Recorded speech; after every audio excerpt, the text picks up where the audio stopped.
We've got the Warriors and Wizards, followed by the Timberwolves and Lakers. But before we get to our doubleheader, we've got an hour-long TNT NBA tip-off presented by Auto Trader, during which we will announce the starters for the All-Star game in Charlotte. Ernie Johnson, Shaquille O'Neal, Kenny the Jet Smith, and Charles Barkley at your service tonight. Before we go any further, I want to join the chorus of all those who are sending their best to Victor Oladipo. This one of the most popular guys out there, just a great dude and such a talent in this league. And to be lost for the season now after what happened last night, it's a ruptured quad tendon, and he is out for the season. Ernie, number one, Victor, you know we love you. We love having you on the talent show. You're a hell of a player. I almost started crying last night, Ernie, because I knew what it was. That was the same injury that ended my career. Yep. And when I saw it, I said, he tore his quad. And it's awful for the Pacers. But, man, he's such a great kid and a great player. All our thoughts and prayers are with you, Victor. Wish you well, brother. Yeah, you know what? You know, it's so unfortunate. You know, Victor is, like Charles, I'm going to reiterate, one of the good guys in the NBA. I've known him since he got into the league. It's pretty funny because he and his guys that he associate with, Jay and all of his camp, when they're in LA, it's like, where's the gym? Kenny, you got the keys to the gym, open up. And we get in the gym and just work out, you know, for the last couple of years and coming to events and going to his things.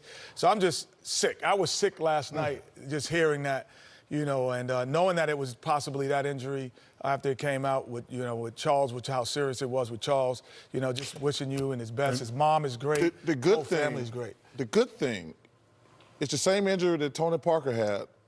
And he's a lot younger than Tony Parker. Tony Parker's playing very well, so that's encouraging. I was already going to retire, so it had no effect upon me, but I would call Tony Parker right away and say, hey, tell me how you did your rehab. Because Tony Parker's been playing very well this year. Yeah, he was a young guy. He was hustling for ball. Freak injury. It happened. But, you know, the good thing is, you know, everyone's wishing him well. He's going to get the surgery, whatever. He's going to do rehab, and I believe he's going to come back even stronger. Yeah, prayers up for Victor Oladipo from all of us here. As we get set to announce the All-Star starters, a brief explanation of how the voting works. Voting by you, the fans, counts 50%. Balloting by a media panel counts for 25%, and the final 25% comes from player ballots. When all of those numbers are put in a computer, it spits this out. This is 17 pages worth of names and numbers. And at the top of the, you know, if you're the top three front court and top two back court in each conference, those are the 10 starters. If there was a tie in the weighted score, the fan vote is the tiebreaker, and that did come into play in the Western Conference. Here's the way it turned out in the West as we reveal the starters for the All-Star game Ernie. in Charlotte. We begin. This was the best the fans ever did. I have no problems with anybody. LeBron James will be the captain on one side. He's tied with Kobe now with 15 All-Star game starts, averaging 27 points, 8 rebounds, 7 assists on the year. Joining him along the front line, Kevin Durant, 10 straight All-Star appearances in this, his 12th season, averaging 28 points a game, which is number 4 in the league. All-Star game MVP in 2012, 4-time scoring champion, and Horse champion. 2-time horse champion, 09 and 10. Paul George is the other starter in the front court. He's played great all year. 27 points a game is number 8 in the league. Career high in points, rebounds, and steals this year. He won a tiebreaker over Anthony Davis for the starting spot in the Western Conference. Wow. We go to the backcourt. Steph Curry, 6th straight All-Star appearance. He's averaging 29 points a night, which is number 3 in the league. He's 5th in three-point percentage. They're 28 and 8 when he plays, 5 and 6 when he doesn't, and he makes it look effortless. And James Harden joins him in the backcourt. 7th straight All-Star selection. I don't even know how much else you have to say about this guy. Oh, yeah, 61 last night. Leads the league in scoring. Yeah, 61 last night. He's 4th in assists. Yeah, 61 last night. 31 games of at least 30, including 21 straight 30-point games. Derrick Rose and Russell Westbrook tied for 3rd. Wow. Behind Steph Curry and James Harden. And so that Anthony Davis situation with Paul George Well, Paul George, no disrespect to Anthony Davis, but Paul George deserved to be a starter. I saw, obviously, when we had to pick out our reserves, I saw both lists today. In my 30-something years in the NBA, I thought the fans and coaches and media got it perfect. Well, it's a combination of all three, so it's not just one. So what was the fan? Well, we're going to. The fans would have wanted it. We're going to reveal that right now. So here's the way the fans wanted it. The fans wanted James, Doncic, and Kevin Durant. They didn't want Paul George or Anthony Davis. That don't make it starting. Right. And Steph Curry and Derrick Rose were the fan choices in their balloting. Now on the media side,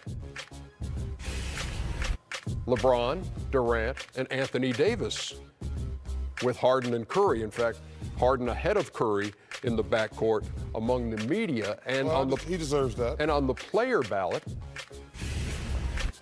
James, Durant, and Davis, Curry and Harden in the backcourt. So actually, when you look at it, Paul George trailed in the player vote, and he trailed in the media vote, but the fan vote, that's where Anthony Davis was fifth, and that's what cost him a starting spot. Well, Paul George deserved to start, but I also have a problem with Damian Lillard. The players should have him higher than that. Hey, Damon, you see where your peers are thinking? When they come to Portland. He should be higher than 5. And you touched on James Harden. I mean, again, when you saw what happened, and what was the headline in the New York paper, Madison Square Harden? I mean, he went for 61 points last night. I mean, we understand that the Knicks aren't a very good basketball team. That's an understatement. But 61 points is 61 points. No question. There's no way around it. And his ability to score in multiple ways, the last guy I've seen to do this is Kobe Bryant. To be able to score this easy, he's the Kobe Bryant of this era, scoring at this kind of clip, doing things I haven't seen. And he's known for the three, and he went Shaq on this list last night. Damn, and Shaq. Of course, you know. You must have been pretty good in your day. Yeah, back in 2000 to have. I'm gonna have to go like back and look at some old videotapes. He went 5 for 20 last night. You know, he's known for the three ball. You know, he's very deadly behind the three ball. Went to the free throw line 20 times. But Kenny's right. He's very hard to stop. My only fear for him is he's doing a lot of scoring this last month. Hopefully, there's some people that are in the postseason. There's some people, Shaq, and you, Charles, you can kind of jump in on this. That's saying, there's probably a bunch of guys in the league that could do what he's doing if they had that shot opportunity. I don't believe that. I only believe there's 1 or 2 guys that could get 50 consistently at this clip. Now, you guys were prolific scorers. If you had got the ball that much they needed you to do that much, could you score at that clip? Because I don't know if a lot of guys can do that as being an NBA player. No, because number one, James said yes or no. No. Thank you. Well, I think Steph Curry and KD are probably the only 2 guys, because those 2 will be the only 2 guys who are going to shoot that many threes. Right. But that would be the caveat. Like, I can't get 50 a night unless I made 5 to 7 to 10 threes. Right. Like, I can get 30 or 40, but he took 20 last night. Yeah. Right. I mean, so and he got the free throw line. That's my point. Yeah. That's my point. And they're saying now, a lot of guys, being a former NBA player, one, the fatigue of it, the mental preparation and everything that he does, a lot of guys can't do that. No. But can he maintain it? But can he maintain it? He's maintained it for longer than I've ever seen. But I don't think you can win. I don't think you can win like that. But I don't know if you can win. But guys, listen, it's amazing. 15 and everyone 6. Can't do 15 that. and 6 over this 21-game stretch, and when he scored at least 30 points. There aren't 10 guys in the NBA that can do that. No, it's not 10. It's like less than 5 now. Thank you. Rockets number 5 in the West. We will talk a bit later about who we think should be the Western Conference reserves. That comes a little bit later in our show. Let's get a little Twitter action here. Oh, that's from the Timberwolves. Yeah, Derrick Rose coming close, but not quite close enough. He did win the tiebreaker over Westbrook for the number 3 spot, but you only got 2 spots in the backcourt for all-star starters. When we come back, we will announce the starters from the Eastern Conference. Keep it right here.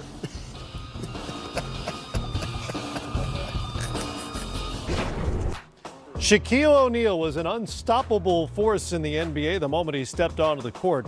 Not only was he named an all-star as a rookie, but selected as a starter as well.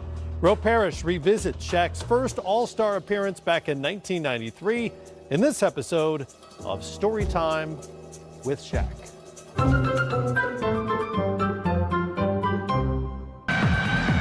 At center is the first rookie to start in an All-Star game since 1985. Standing over 7 feet tall and weighing 300 pounds, he plays well beyond his 20 years.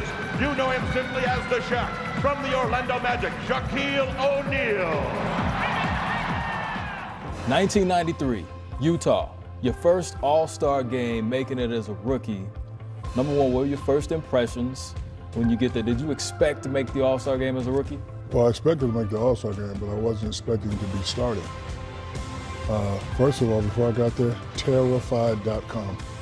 Why? Because, I mean, all the guys that I dreamed of being, guys that I looked up to, I'm finally there with them. There was one moment at the All-Star game that kind of made me relax a little bit. We were doing the team picture, and the guy puts his hand on my shoulder, and I looked down, some big hands. I'm like, who is this? And I looked up, and it was the great Michael Jordan. And he said, I'm proud of you, big fella. You're going to be a great player. So once he said that, the steam just like, but after that, I kind of learned how to be an all-star performer because it's different. And, it's kind of similar to my thought process of putting on the show for the fans. But at an all-star game, you got to do extra. Come down, cross people up, dribble between the legs, better slam dunks, maybe shoot a three. So after that, I became sort of an all-star expert. So looking back at all those players that you spoke about that you were in awe of, you had that Michael Jordan moment, but you talk about Pippen, Isaiah, Malone, Stockton, Barkley, Robinson. Are you able to take all that in at that moment? Do you realize how much greatness you're around when you see all those players out there with you? It was just solidifying the beginning of my greatness. Because when you come in as a rookie and everybody says you're great, and then I made the top 50 team, a lot of people was upset about that. So in my mind, I had to back it up. So by me getting selected to the All-Star game, that was sort of backing it up. I had to put up big numbers, sort of backing it up. But, I was just saying to myself when I was sitting in the locker room, damn, I made it. Medium-level juvenile delinquent who didn't start his freshman or sophomore year. 35-1, San Antonio Cole High School, lose the state championship on free throw line. Redeemed myself senior year, 36-0. 3 years at LSU, #1 pick. Everyone says you're the next greatest thing. Maybe this is the start of me being what everybody says I can be. When you're just sitting there watching, you just automatically put yourself in those scenarios. And I used to do it all the time. And then finally, look up and I see the real Charles Barkley walk by.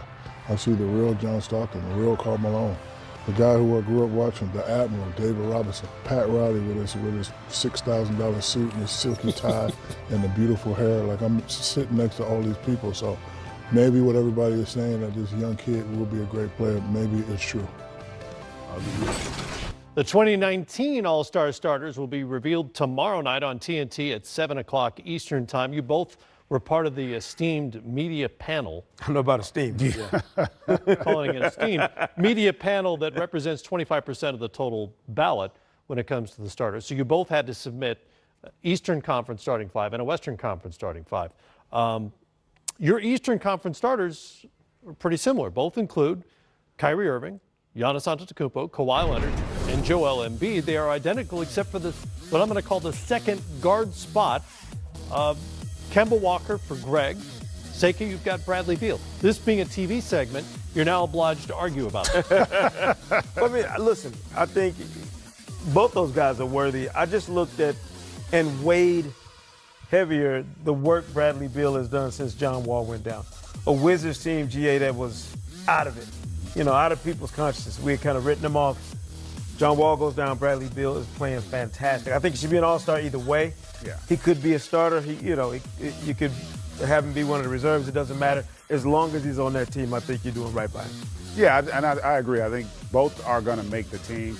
I went with Kemba. One, he's been great from the start of the season, and two, as of today, they're a playoff team. Right. And so to me, I do think, because their stats are actually very similar, but I just think, ultimately you want to reward success too in winning. So that's why for me, I ended up going with Kemba. But I'm like you, Sekou. I think both guys are all-stars with how well they performed this season under adverse conditions for both teams. I actually put Ben Simmons on my ballot. And I think you could make an argument for Yes, you three of could. those guys. I think he'll be there too. If you're rewarding winning, Ben Simmons. Yeah. So the winning argument, Yeah. that's kind of where I No fell. question. In the Western Conference, again, you agree on 4 of them. Steph Curry, James Harden, Kevin Durant, and Paul George. Greg has the Kings. Sekou went with the Brown. Yeah, I just looked at the fact again. It goes back to before LeBron went down, they were a 4 seed with that same team, in essence, that we saw from a season ago. And his numbers had been off the charts again. And in Anthony Davis, as much as I love him, again, he's going to be an all-star. I just thought overall the fact that the team success just hasn't been there. That was the one area where I had an issue. And the interesting thing for me, the guy that probably is more deserving based on team success is Jokic. Yeah. Because Yeah. Jokic has been incredible this year. So, again, he's definitely going to be on the team. For sure.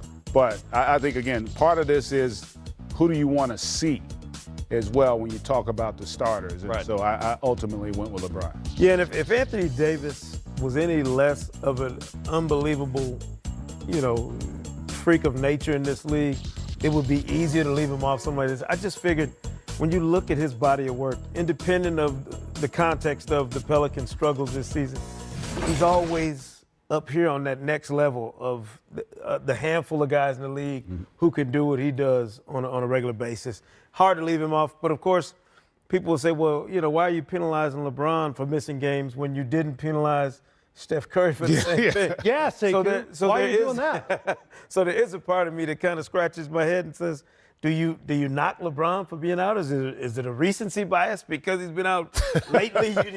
Because nobody's going to have a Western Conference All-Star starting 5 without LeBron James. It wouldn't make sense. But of course, I went there. Except for you. But except you did. And yet you did it anyway. I know, didn't you? I figured somebody had to shake. There you go. I'm with you on AD though. I mean, some guys, the numbers, the talent is just so overwhelming. You almost overlook. Shout out to the Paul record. George though for playing his way onto that list. Man, he's been He's been incredible. awfully good this year for the